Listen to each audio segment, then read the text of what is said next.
আসসালামু আলাইকুম। আজকে আমরা হাদি ভাইকে নিয়ে কিছু কথা বলবো। কতটা দিন হয়ে গেল কিন্তু হাদি ভাইয়ের খুনির এখনো শাস্তি দেওয়া হয় নাই। হাদি ভাই মরার আগে একটা কথাই বলে গেছে, অন্তত তাকে কেউ গুলি করে মেরে ফেললে অন্তত ওই খুনিটার বা ওই অপরাধীটার শাস্তিটা যেন নিশ্চিত করে। কিন্তু আমরা বাংলাদেশের মানুষ তার কথাটা রাখতে পারলাম না তার খুনিটাকে ন্যায্য শাস্তিটা দিতে।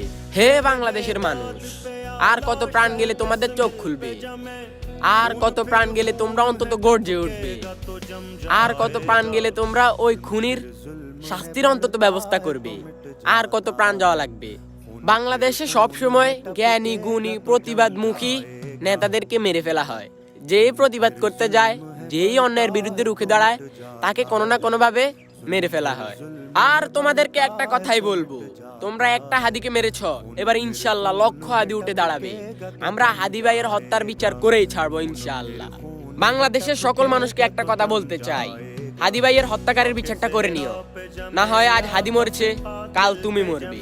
তাই সবাই সবার জায়গা থেকে প্রতিবাদ করেন। তুমি কে, আমি কে, হাদি হাদি। নারায়ে তাকবীর, আল্লাহু আকবার।